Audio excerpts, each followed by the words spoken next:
Hello everyone.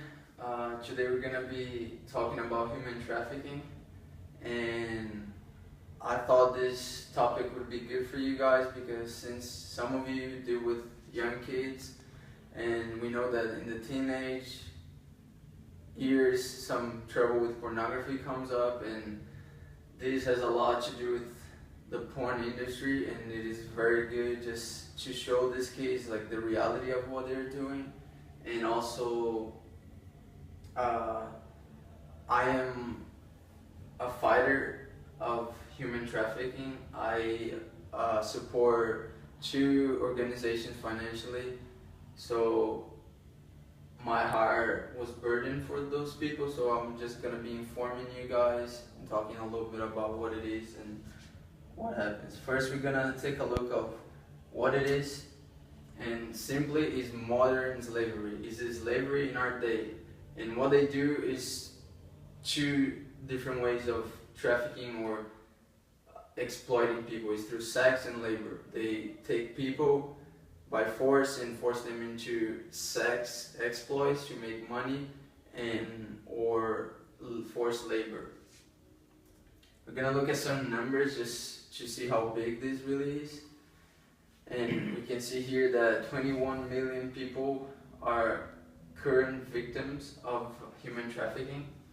And we found this information at Exodus Cry website. And the International Labor Organization also has some numbers that says that 68% of the people that are trafficked, they are held in forced labor, 22% is in sexual exploitation, and 10% is in state-imposed forced labor. And we can find all this at the website of Global Freedom Center.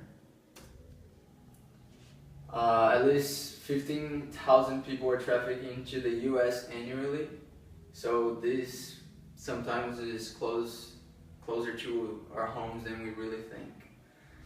Another statistic is that 55% are made up of women or girls that are trafficked, and out of this 55%, 98% are into the sex industry, and the other 45% that are men and boys. Just 2% of those are trafficked into sex labor. Now we're gonna take a look why they do what they do, and the main reason is, like it has always been, is because of money and the greed, the love of money. And we see that this industry generates over 32 billion US dollars per year. And like I said in the beginning, the porn industry makes up a lot of this profit. So a lot of the girls and the guys that are in the porn movies and all that, they are really there against their will. They're being trafficked. And another really breaking news that Exodus Cry has is that it is the fastest growing criminal industry in the world. Just for us to have an idea, if we could classify in the top most profitable companies, it would be in second. And just what they make in a year is more than Nike, Starbucks, and Google combined.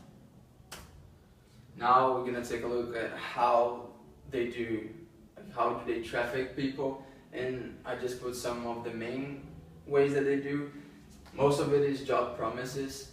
They tell the girls that they have a job outside of the country that will give them a lot of money to better their lives and their family lives. And once they get to this new country, they take their passports from them and start forcing them to work as sex or labor slaves. Another way is kidnapping, and that happens a lot with children because they are weaker. And there is also like girls that sell into the dream that prostitution will make them wealthy, and they ended up trafficked and forced to work. And another way that is really heartbreaking is the parents selling their own child, and that happens a lot in the Asian countries, especially in Cambodia, because that's an easy way that the parents have to make money.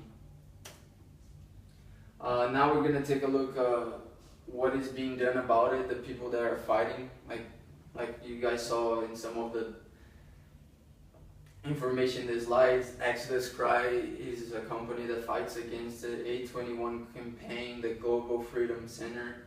And usually what they do is divide into three sections: prevention, intervention, and restoration. Prevention is they go around teaching classes and raising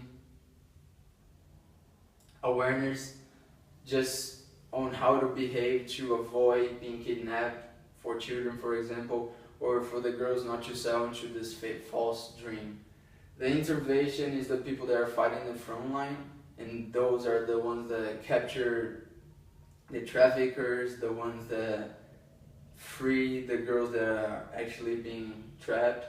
And then the last one is restoration, and what they do is after they rescue the victims, they put them in safe houses where they can work with them and teach them a lot of reintegration things before they come back to the real world and like back to their normal lives.